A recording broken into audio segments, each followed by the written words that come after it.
For those of you who don't know me, in my day job, I'm an investigative reporter for KLAS TV here in Las Vegas.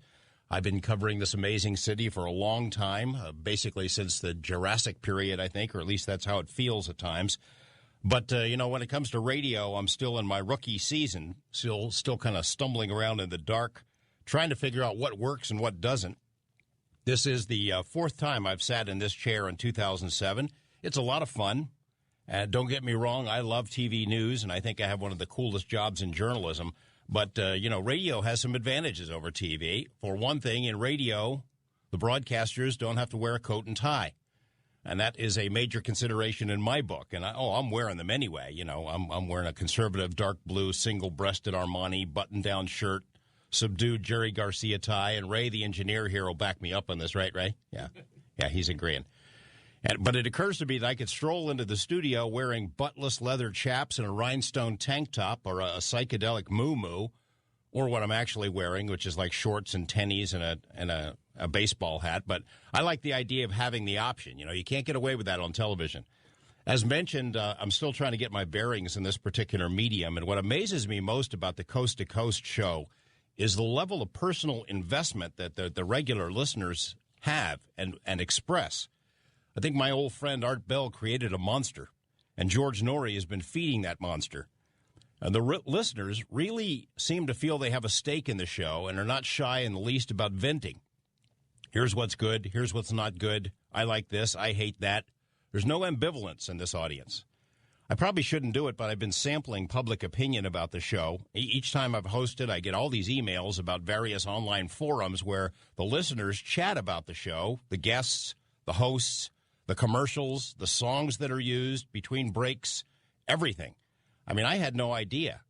A couple of times I've clicked on these links to see what people are saying. It's amazing. I mean, it's like a blow-by-blow, play-by-play kind of an accounting, and people are chatting in between, and suddenly some of them will go to bed and sign off, and it's amazing to me.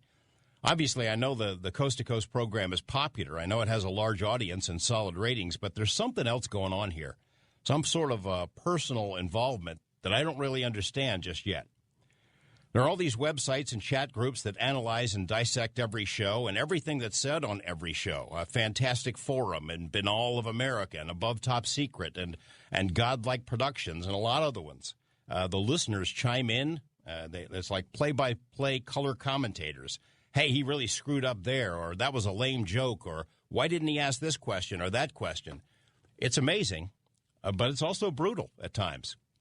Someone forwarded a particular exchange to me. They were talking about one of the first shows I hosted. Someone wrote something nice about me on this site, and then someone else chimed in and wrote that George Knapp is an asshat. An asshat. I mean, I was crushed. Who wants to be known as an asshat? Geez, that's pretty low, I think. It's a kind of label that could follow a person forever. And then it occurred to me, I don't know what an asshat is. What does that mean? Is someone suggesting my ass is shaped like a hat?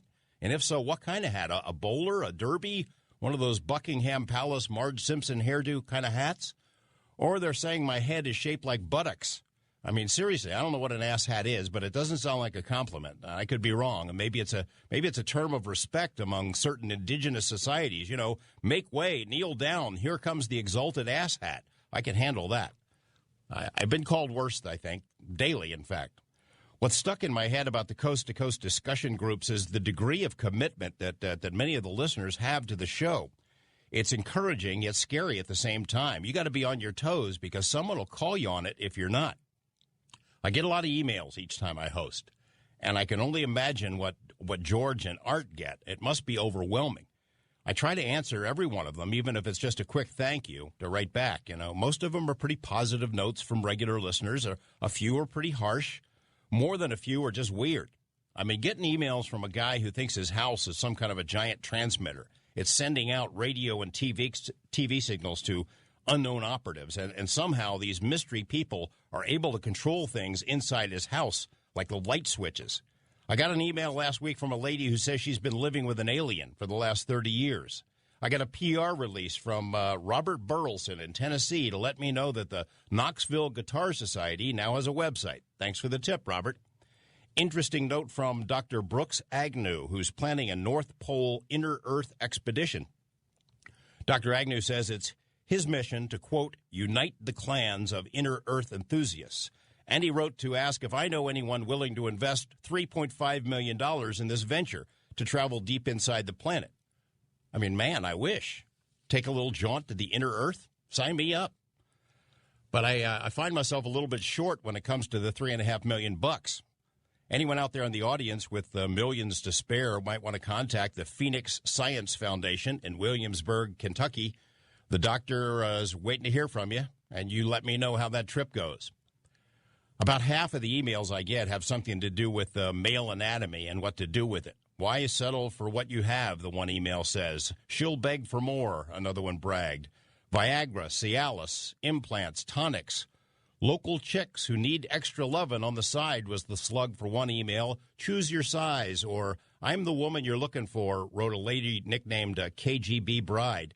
Hello, baby, be the playboy you've always wanted to be. Here's what I'm wondering. Is it something I said? Am I putting out this vibe that inspires these kind of messages?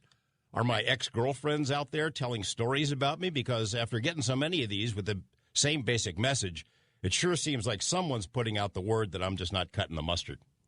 That said, I like getting your emails. I'll answer all of them, though it's going to take me a while.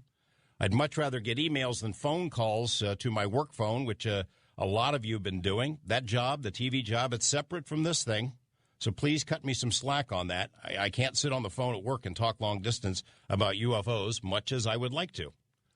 All right, some news items to talk about.